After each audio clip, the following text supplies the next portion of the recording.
vu dans le premier épisode, le voyage commençait très mal avec que des soucis au niveau des billets d'avion. Jusqu'au jour J, ce fut une horreur, si bien qu'on en a fini par en rigoler. Arrivé sur l'île, on a à peine eu le temps de prendre notre douche et de déposer nos affaires chez nos amis que nous étions déjà dans le minibus qui avait été affrété pour nous et toute la famille des mariés pour lesquels on était sur l'île. Donc ce premier jour sur l'île, à peine arrivé, nous partions de l'une des 4 grandes villes de l'île, parce qu'il faut savoir que l'île est quand même assez petite et qu'il n'y a pas beaucoup de villes. Après, ce sont des villages. Et donc l'une des 4 grandes villes que je vais vous citer, c'est Island. C'est de là que nous partions. Notre destination pour la journée était en fait une multitude de villages du sud de l'île. On a fait comme une espèce de mini road trip. Nous sommes d'abord passés devant la 2e plus grande réserve d'eau de l'île. Ensuite, nous sommes allés à Grand Bassin pour contempler des grandes statues des dieux Shiva. Et selon la légende, il serait connecté au fleuve sacré du Gange en Inde. Les pèlerinages annuels amènent une population très importante, jusqu'à 500 000 personnes lors de la grande nuit de Shiva, dont une partie voyage à pied pendant 3 jours et 3 nuits pour se rendre à Grand Bassin. C'est pour ça que là-bas, à ce niveau-là, à Grand Bassin, vous allez avoir 3 voies par côté de route, alors que là-bas, c'est pas du tout fréquent.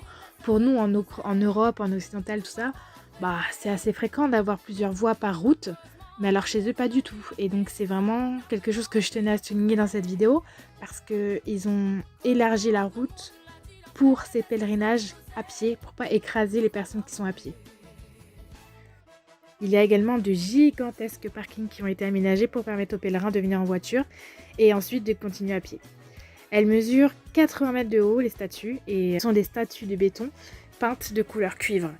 La tradition veut que Shiva, survolant la terre avec son épouse Parvati, s'émerveilla de la beauté de l'île Maurice et laissa tomber une lame qui devint ensuite le lac de Grand Bassin. Lors de la fête du Mahashivaratri, désolé pour la prononciation, qui a lieu en janvier ou en février, la population vient se baigner dans l'eau sacrée de ce lac.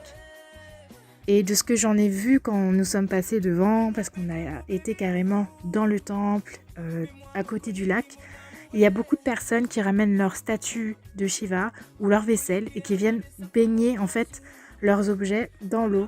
Et là-bas, c'est une tradition qui est très sacrée, ça fait même partie des prières. Et apparemment, c'est très important pour eux.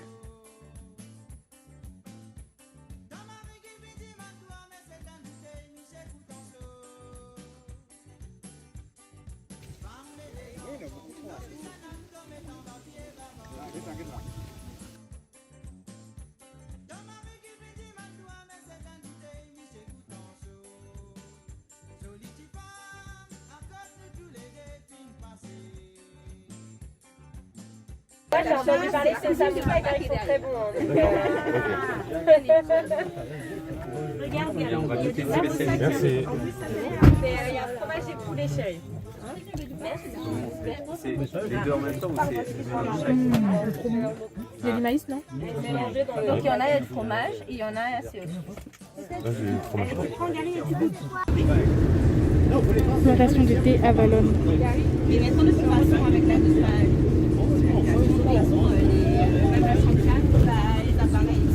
mais avant il y avait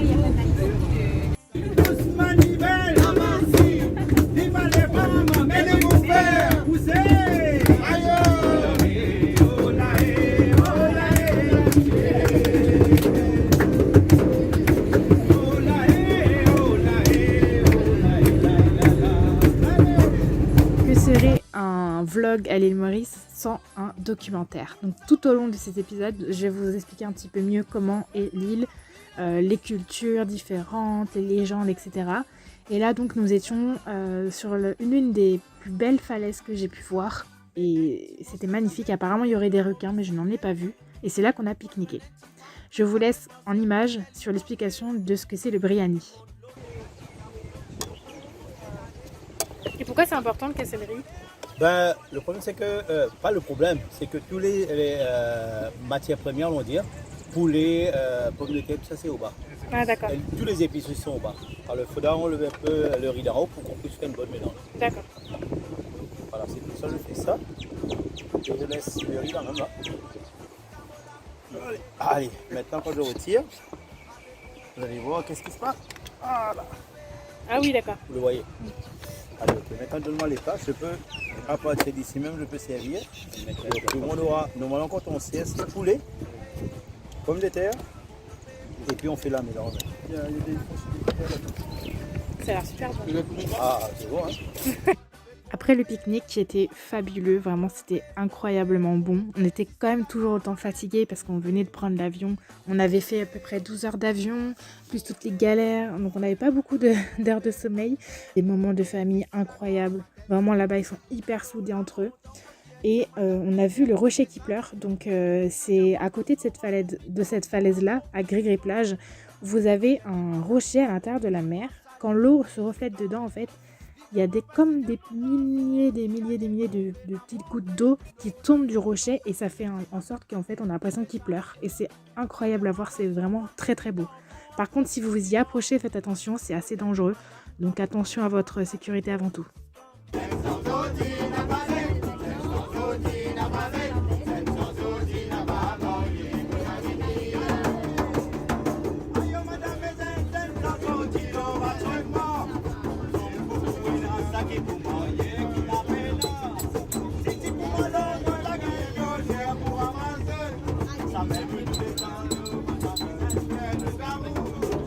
Ensuite, on est allé à Saint-Félix-Plage. C'est une très très belle plage où après on a découvert les fameux arbres dans lesquels ils se balancent avec des lianes.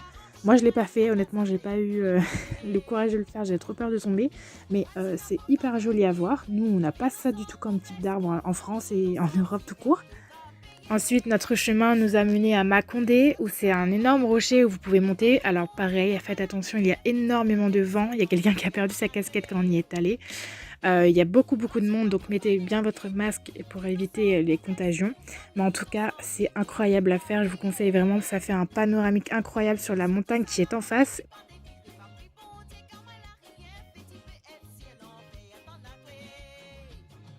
Il y aurait une légende qui dit que au moment de la libération des esclaves à l'époque, des Blancs sont montés sur la montagne pour prévenir les habitants de l'île qu'ils étaient libres, donc ces fameux esclaves. Et en fait, en les voyant arriver, ils ont tellement eu peur de se faire encore attraper qu'ils ont sauté de l'île pour se suicider. Voilà, la légende est assez triste, mais je tenais quand même à mettre un petit point historique dans cette vidéo. Et on est passé devant par la suite, elle est quand même immense cette montagne, et franchement ça me fait de la peine de repenser à cette époque où il y avait encore l'esclavage. Ensuite, on est passé à la plage du Morne, ou de Morne, je ne sais pas exactement comment on dit, mais en tout cas ça s'appelle Morne. C'est là-bas qu'on s'est baigné, je vous ai pas filmé parce que je n'avais pas mes appareils sur moi. On est resté une trentaine de minutes à peu près, et franchement, l'eau était hyper bonne. Faites attention, encore une fois, mettez des chaussures en plastique ou des tongs quand vous vous baignez, parce qu'il y a des oursins et c'est très venimeux, et comme vous n'êtes pas dans un pays que vous connaissez, c'est un peu compliqué là-bas pour se faire soigner.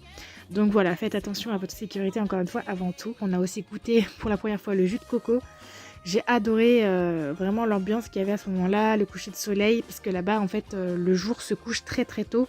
À 17h il fait nuit, donc c'est pour ça que les Mauriciens se lèvent à 7h du matin. Alors cette première journée, c'est très chouette. je trouve aussi. On a fait toute la partie sud de l'île et un peu vers l'ouest, on a remonté un peu.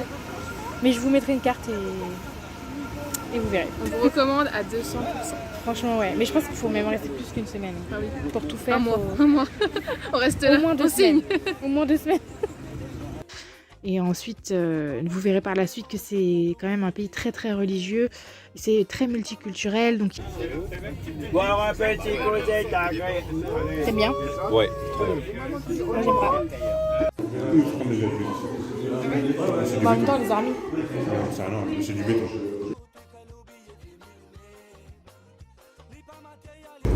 Aujourd'hui, nous sommes mardi, 2e jour sur l'île.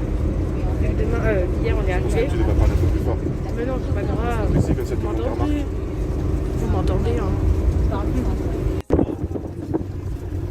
Cybercité.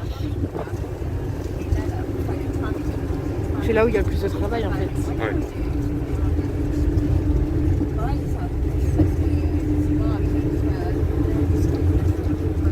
Complexe commercial, un peu comme Bagatelle.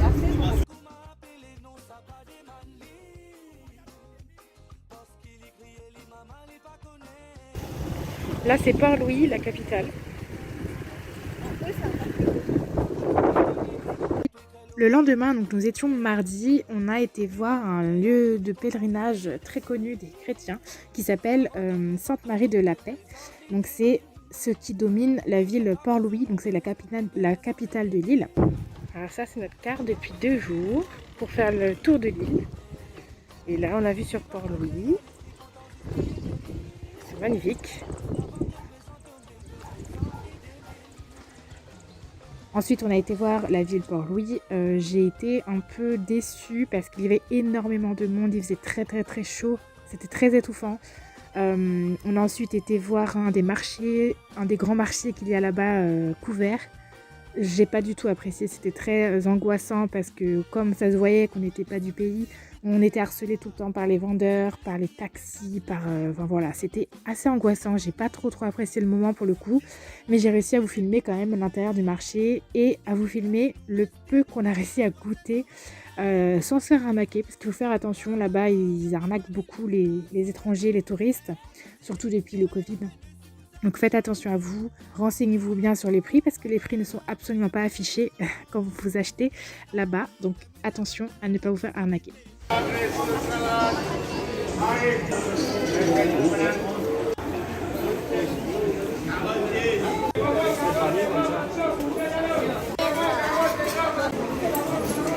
sais pas ce que c'est comme goût. Moi non plus. C'est bon, mais je sais pas c'est quoi. Vas-y. C'est de la pâte d'amande, je crois que j'aime pas. Ça, j'aime pas. Moi j'aime bien. Mais c'est pas de la pâte d'amande. C'est granuleux là.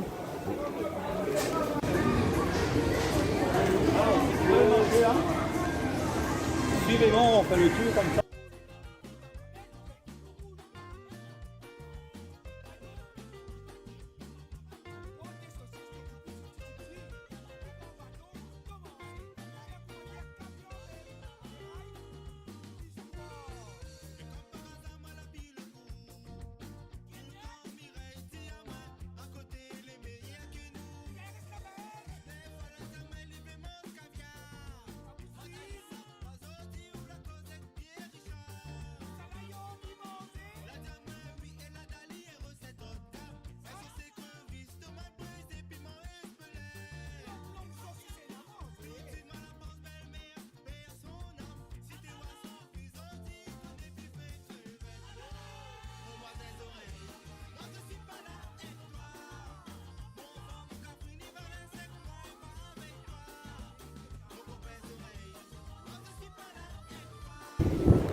Bon alors jusqu'ici, t'as préféré quoi? J'aime bien les métaux. Tout, t'as pas une préférence? Pas forcément pour l'instant. La plage c'était bien hier. Ouais, j'ai bien aimé la plage parce qu'on s'est posé, on a pu... On n'est pas assez long. Ouais, je pense que la plage est un peu vite. Ouais, le temps de se changer, tout ça. Demain, normalement, c'est un jour de repos, donc on ira avec des amis à nous qui sont aussi avec nous. Ah oui, oui, ah, le midi, hier midi, j'ai pas trop filmé, c'est là où je vous ai montré le riz, on vous a expliqué comment on cassait le riz et tout. C'était magique le lieu. Franchement, j'avoue que c'était un des moments préférés. Il y avait la falaise et tout. Donc jusqu'ici, est-ce que tu es déçu ou est-ce que tu trouves ça plutôt joli? C'est magnifique. Ouais, moi aussi. Après, Port-Louis, j'aime pas forcément le quartier où on était avant. Où il y avait le marché, tout ça, il y avait trop de monde, trop de chaleur, trop C'est de... la capitale, c'est pour ça. On était tous touchés les uns des autres, enfin, voilà, c'est un peu oppressé. Mais ici, comment c'est magnifique. Port-Louis du port est quand même très beau.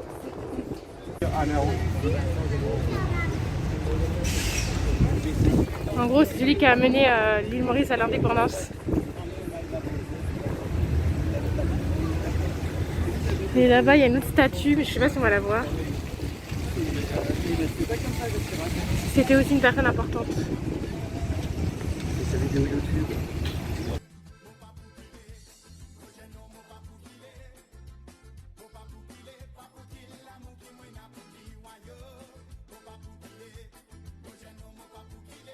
On est au jardin de Pamplemousse.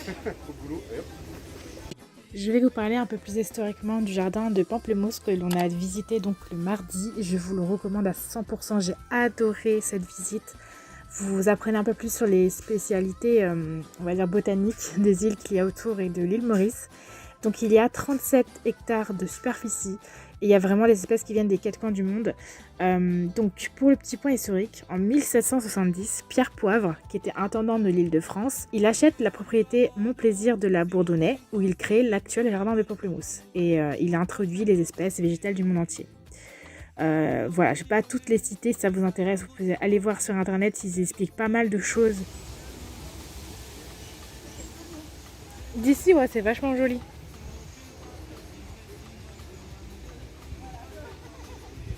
Ce que je retiens le plus de cette visite, ça a été tout d'abord les grandes tortues. Vraiment, elles étaient immenses. Je n'en avais jamais vu des aussi grosses. Pourtant, j'avais déjà fait des parcs en France où il y en avait. Mais alors là, franchement, elles étaient énormes.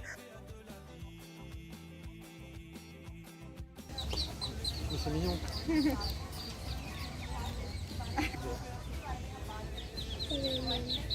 C'est énorme ça. Non.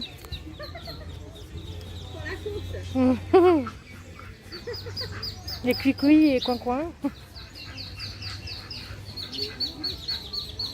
Là-bas, on les voit tous derrière la maman. Ouais, c'est trop beau là-bas aussi. Moi, j'ai des plus près de tabac.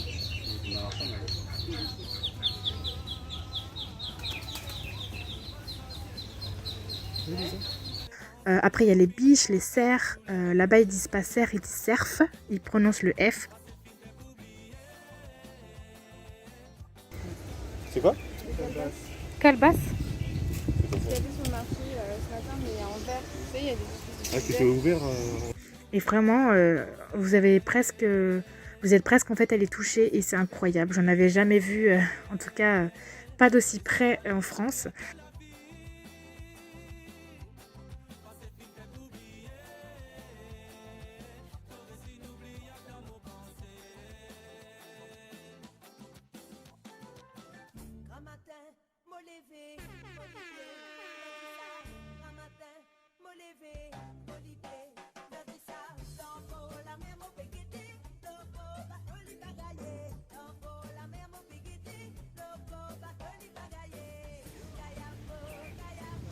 Donc c'était vraiment impressionnant. Et il y a aussi l'endroit où il y a tous les nénuphars. Je me rappelle avoir filmé, je vous mettrai une photo. Une nénuphar, mais waouh, c'est comme dans les photos que j'avais vues sur internet en fait. Et c'était incroyable.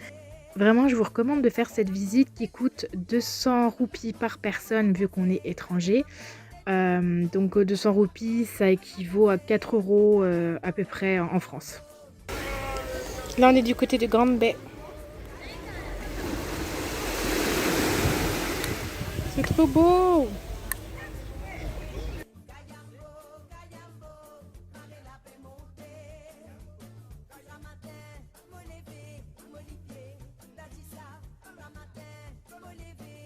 Alors là, c'est l'île Pont de Mire.